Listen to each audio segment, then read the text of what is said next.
Good morning, world. Good afternoon, world. This is Mike Petrosky here again.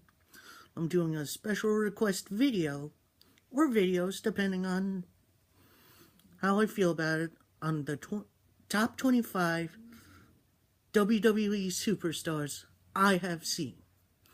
Now, prerequisite, I have need to see these superstars, so there probably isn't going to be a Hulk Hogan, no Scott Hall, no Kevin Nash. There may be a few others from the 80s that I've seen in the 90s. Other than that, let's get to it. So, now that that's done, I'm going to tell you my top 25.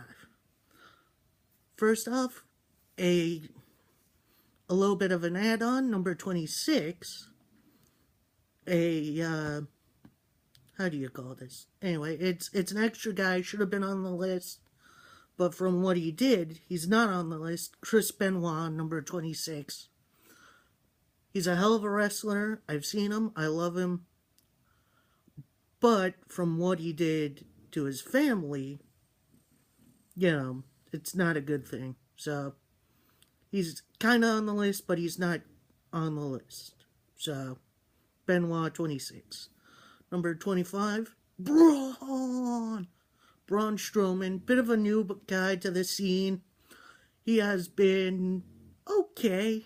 Not the greatest guy, but he has been a kind of modern giant, if you know who that is. That's Big Show when he was in WCW. He doesn't really do a lot of flippy stuff, but he's a good big man. And he's gotten a lot better on the mic, at least for me, and which is why he's on this list for me. Braun Strowman, 25. 24, the rated R superstar, Edge. Edge is one of my favorites of all time. He's on this list purely based on his skill. I loved him in the tag team with Christian, his alliance with The Brood, Christian and Gangrel, and his big singles run in the mid to late 2000s. He's a hell of a superstar. He deserves to be on this list. Number 23, The Undertaker. Trying to do the eyes, I can't do it that well. Undertaker's on this list because, he's been around forever. Since the first Survivor Series, he's built a legacy at WrestleMania, now broken by Brock Lesnar, which is a bit sad, and now seems to be retired. I'm not sure. Hopefully he's not. Maybe he has one more good match in him. I'd like to see him against John Cena sometime in the future, but yeah, Undertaker's on the list for me. Number 22. Perfect 10. Ty Dillinger. Again, another young guy on the list. He's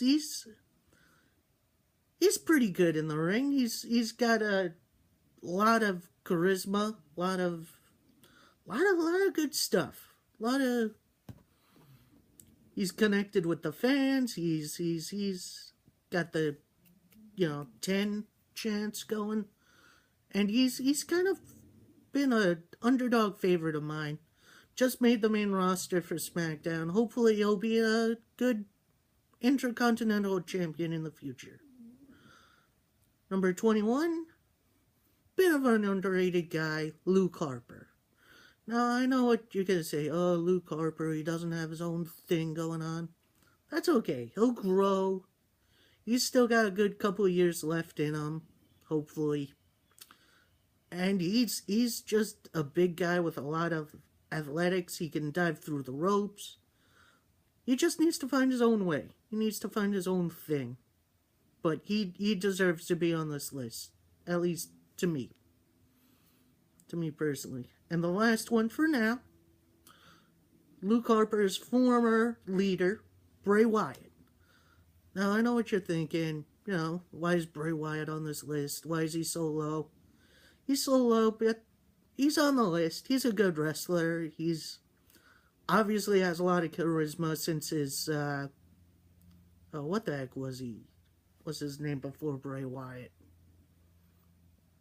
Not Michael McGillicuddy. Well, Husky Harris. Army tank with a Ferrari engine. And now he just turns into Bray Wyatt. And with all the Undertaker like theatrics, his promos are amazing. And he's definitely got the skills. I think he deserves to be on this list. Alright, for now, that's my top 20. That's first part of the list. That's 26 to 20. Honorable mention, Benoit, obviously. And I'll come back to you with more later. See ya.